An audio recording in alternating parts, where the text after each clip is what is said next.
Hello, everyone. It's Miriam Ortiz-Pino here. Wanted to talk today about money mindset. And it seems strange to some of you that an organizer might be talking about money mindset, but it's one of those things that was in my own way.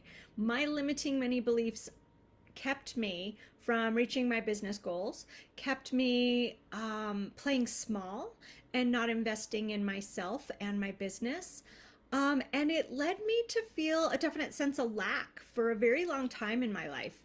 And once I got my money beliefs in alignment with what I really wanted to accomplish and who I wanted to be and how I wanted to live, it changed everything for me. And so now I make the connection for all of my clients. And I just wanted to share a little bit about how some of these connections come together and how they work so that you can start benefiting from matching these things up as well. Hello, I see I have a couple new visitors here. Thank you for watching. Welcome. Tell all your friends.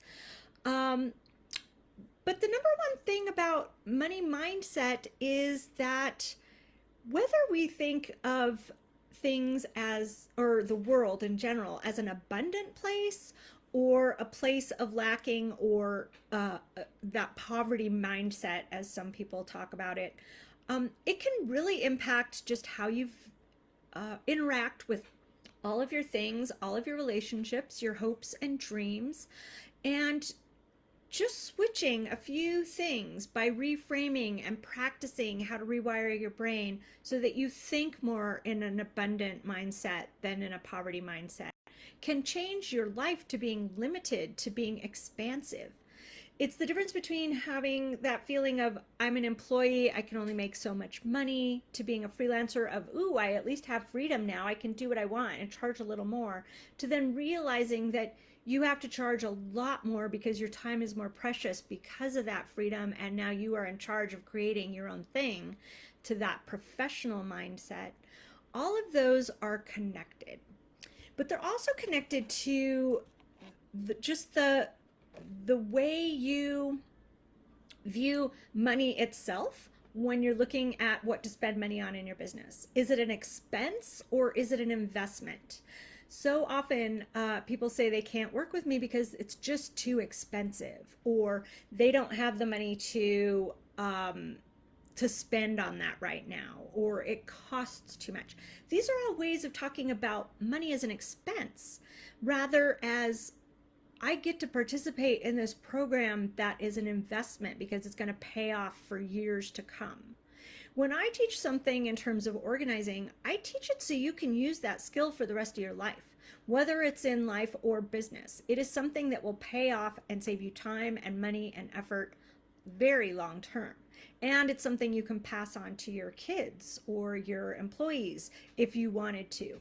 And so is that really an expense? Spending a few $1,000s up front versus the tens and hundreds of dollars you lose every week or every month?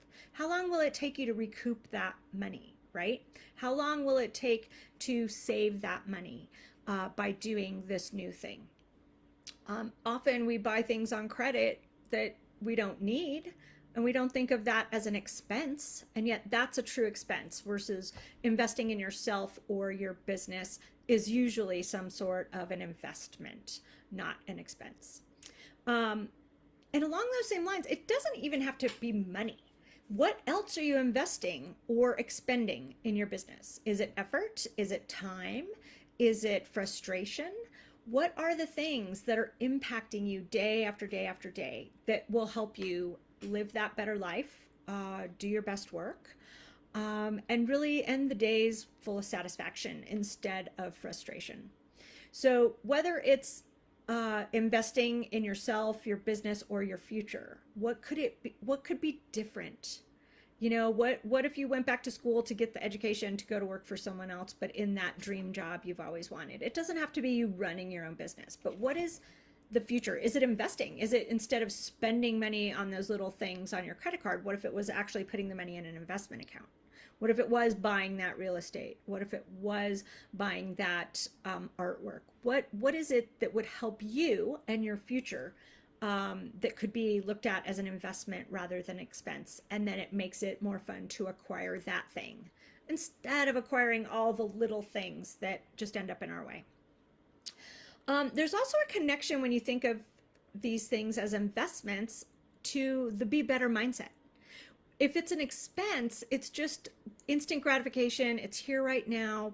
But what if it was really about being better each and every day? What can you do to be a better human? What can you do to better yourself in your business, in your relationships, in your life, in your community? And does that require investment? Is it time? Is it money? Is it effort? What would you be investing? There's so much you can invest that doesn't have to be actual cash. So keep that in mind as well. And learn how to calculate that rate of return, ROR or ROI, return on investment, is what I mentioned earlier. How long will it take you to recoup that money? Not just make it back or make it by sitting there, but how much effort, time, sleep are you going to lose if you don't do it, right? Versus if you do it. So connect every business decision, every life decision that involves spending money or time or effort to what's the payoff for me.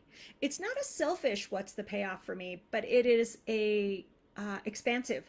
So what else can I do with my time, my money, my effort if I do this and do it well and get the details right away? I spent years learning from the wrong people how to run my business, and it was a lot of money, a lot of time, a lot of effort. And until I hit on the right systems for me and how I could make it feel right for me, none of that mattered. Anyone else's input didn't matter. But it was not worth investing in those things because it led me to the systems that I use now and that work really well for me and many of my clients. Actually, I was just realizing the other day, many of my clients do better than I do. It's crazy how that works, but I love it. All right, so many of these concepts I go into more in depth in the practical steps of how you connect your mindset to what you want and how you're going to get it in a couple of my courses, but you can check that out. But again, it's all about that connection between your mindset, what you want, and how you're going to get it. So I hope you can join me and take a look at your stuff. What is it saying about your mindset? Why do you buy the things you buy?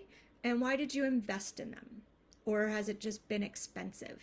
A bargain is only a bargain if it isn't expensive in terms of how much time and effort and energy it's costing you. All right. Thanks for joining me. See you again next Monday. Bye.